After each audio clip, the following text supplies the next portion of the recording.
नमस्कार दोस्तों, स्वागत है आपका हमारे चैनल कोड ऑफ नॉलेज में। आज हम लोग सबसे इम्पोर्टेंट टॉपिक के बारे में डिस्कस करने वाले हैं जो हर जगह पे बहुत ही इम्पोर्टेंट रोल प्ले करता है। यूपीएससी, एसएससी, लॉ, हर जगह पे कॉन्स्टिट्यूशन की एक अलग ही पोजीशन बनी हुई है। इसीलिए आज मैं आप सबके सामने कुछ इम्पोर्टेंट क्वेश्चंस कॉन्स्टिट्यूशन से निकाल के लाया हूँ, जो कि हर फील्ड में और हर एग्ज़ाम में एक लैंडमार्क पोजीशन रखता है। तो आइए शुरू करते हैं फर्स्ट क्वेश्चन से। हमारा फर्स्ट क्वेश्चन है, व्हाट इज कॉन्स्टिट्यूशन। हमें सबसे पहले पता होना चाहिए कि कॉन्स्टिट्यूशन आखिर होता क्या है। ये बहुत ही इम्पोर्टेंट टॉपिक है जो पॉलिटिकल साइंस में आता है और ये हमारे लॉ का भी सबसे इम्पॉर्टेंट पार्ट है। इसीलिए हम इसे डिटेल्स में यहाँ डिस्कस करेंगे। कॉन्स्टिट्यूशन एक ऐसा वर्ड है या एक ऐसा बेसिक कंसेप्ट है जो हमारे पॉलिटिकल साइंस में बहुत ही इम्पोर्टेंट रोल प्ले करता है। बिना कॉन्स्टिट्यूशन के हम बहुत सारी चीज़ें, around half portion political science को समझ नहीं पाएंगे। इसीलिए हमें कॉन्स्टिट्यूशन को सबसे पहले पढ़ना और समझना बहुत ज़रूरी है। तो सबसे पहले हम यहाँ पे क्वेश्चंस को एक एक करके थोड़ा थोड़ा सा डिस्कस कर लेते हैं, फिर इसको हम डिटेल में एक एक करके सारे नोट्स के साथ हम इसको डिस्कस करेंगे। तो सबसे पहले हमारा टॉपिक है व्हाट इज़ कॉन्स्टिट्यूशन। जैसे कि मैंने कहा कि कॉन्स्टिट्यूशन आखिर होता क्या है, तो ये बहुत ज़रूरी है, इसके बारे में हम पढ़ेंगे।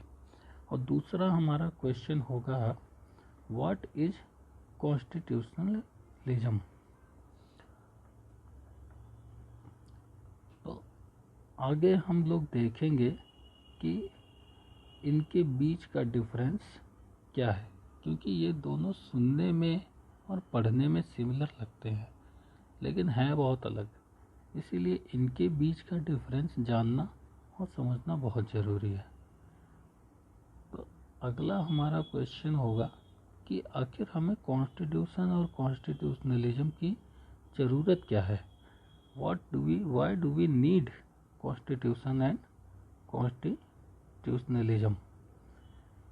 क्योंकि अब क्या है हमने पढ़ लिया है, तो हमें क्यों इसकी ज़रूरत है, क्या इसका रोल होता है हमारे कंट्री के गवर्नेंस में, ये भी जानना हमारे लिए बहुत ज़रूरी है। तो इसको भी हम लोग बहुत ही डिटेल में समझेंगे। इसके आगे हमारा टॉपिक होगा factors to determine formation of constitution. कौन कौन सी चीज़ें कॉन्स्टिट्यूशन के फॉर्मेशन को डिटरमाइन करती है, या कौन से ऐसे फैक्टर्स हैं कॉन्स्टिट्यूशन में इम्पॉर्टेंट है, या फिर सिंपल लैंग्वेज में कहें तो बेसिक एलिमेंट्स ऑफ कॉन्स्टिट्यूशन। इसको भी हम लोग डिटेल में पढ़ेंगे। अब आगे हमारा अगला रिलेवेंट टॉपिक होगा, how constitution works for the countries.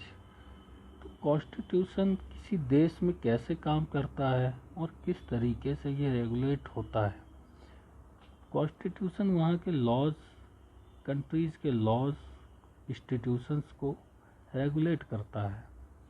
तो हर देश में अलग अलग तरीके के कॉन्स्टिट्यूशंस होते हैं। तो सारे कॉन्स्टिट्यूशन ज़रूरी नहीं कि कंट्रीज़ के लॉज को गवर्न करें। तो इसीलिए हम लोग कितने तरीके के कॉन्स्टिट्यूशन होते हैं और इसके अंदर क्या क्या डिफरेंसेस हैं, इनको हम लोग एक एक करके डिटेल में समझेंगे। तो अब हम अगले वीडियो में इन सभी क्वेश्चंस को फिर से एक बार पढ़ेंगे। तब तक के लिए धन्यवाद। जय हिंद, जय भारत।